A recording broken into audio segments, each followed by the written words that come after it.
Chef Matt from Portland State University here in the beautiful Pacific Northwest, and we're coming at you with the virtual teaching kitchen, and we're going to talk about caramel apples today.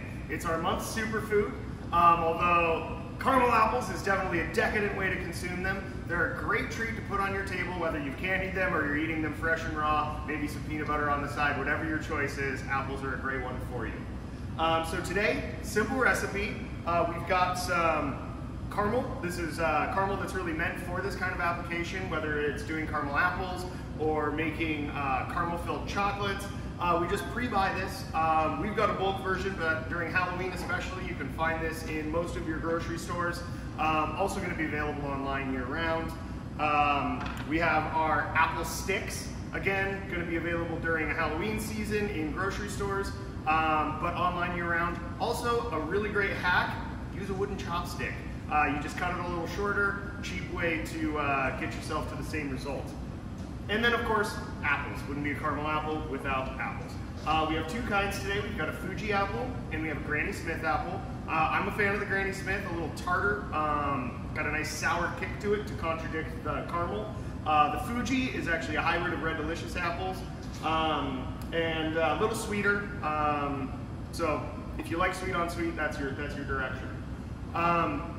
Toppings, these are an optional thing. You can do anything you want. Today we've brought pretzel pieces. That's going to be great for your salty sweet combination. Again, I'm going to do that for me with the Granny Smith apple.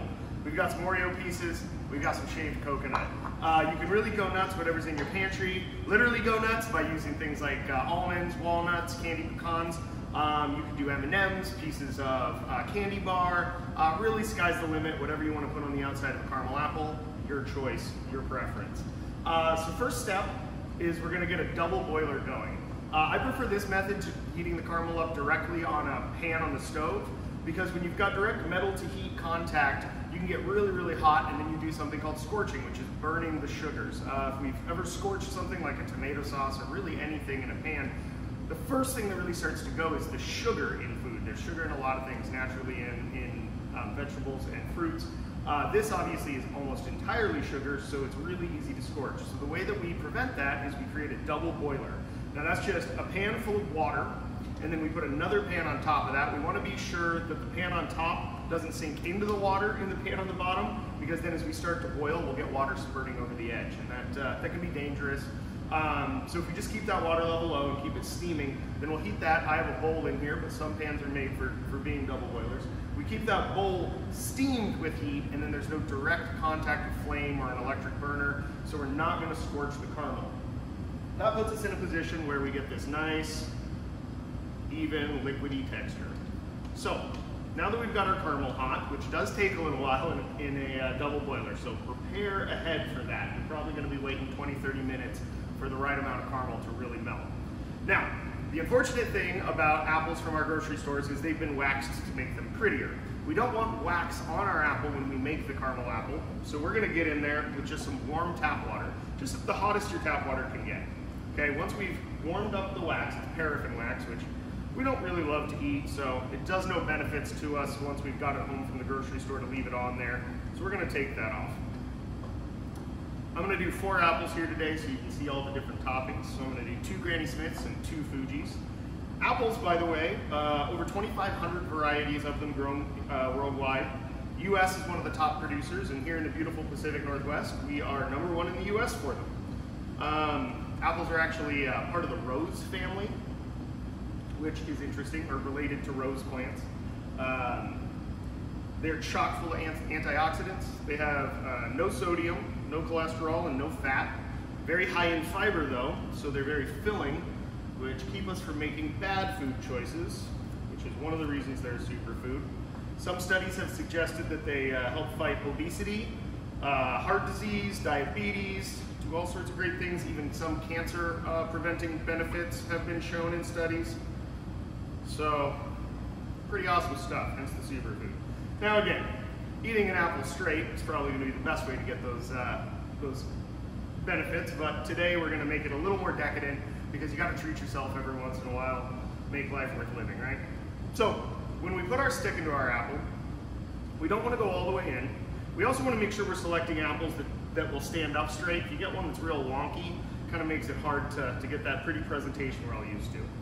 So we're going to go through, get our sticks in all of our apples, and make sure they're firm in there. We don't want to be chasing them around that hot, wet caramel. And once those are in, the last step before we start dunking is we want to get a hard surface. Now you might be tempted to use parchment paper or something like that. The hot caramel actually kind of sticks to that and you get torn bits of paper on the bottom. So we just, a plate, a sheet pan, whatever it is, a little bit of pan spray. You can grease it with butter, oil. You don't have to use the spray. I know that some people are against that and that's perfectly fine. Paper towel with a little bit of olive oil will do it just fine. So now that we've got our unwaxed apple on our stick firmly, we're gonna go into our caramel. We're gonna spin it. Now, if you coat it all the way to the stick, so it seals, that's actually going to preserve your apple for a lot longer. But if you want to do the presentation where the top's open so you can see what kind of apple it is, just realize you're going to have to eat them a little quicker. But if you want to leave them in the fridge for a few days and snack on them for time, go ahead and coat it all the way to the top. Now we went with the Granny Smith here, so this is my sweet and salty. And I'm going to go right into these pretzel bits. Looks awesome. Once we've got that there, give it a nice kind of tap down. Now, you're gonna want to get these into the refrigerator pretty quick. I kind of actually recommend as soon as you've coated one, get it over to the sheet pan in the fridge. If you're doing this in your kitchen at home, that's gonna be a lot easier. I'm not close to my fridge here in the test kitchen. So we're gonna go ahead and make all 4 of them. Let's do a Granny Smith coconut. How's that sound?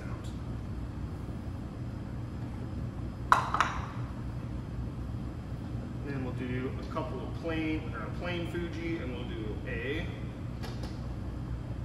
Oreo cookie. Put that in there. That's our plain one.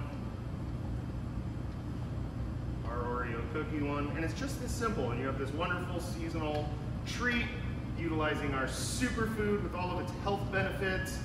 And for us here in the Pacific Northwest, our local favorite, locally produced treat, the apple. Anyway, get those into the fridge as quick as possible so it doesn't run. You keep your toppings on there. You'll end up with a treat that looks like this. It will be a wonderful seasonal thing to do all fall long. Enjoy at home. Thanks for joining us. Look online for the recipe. It's been real.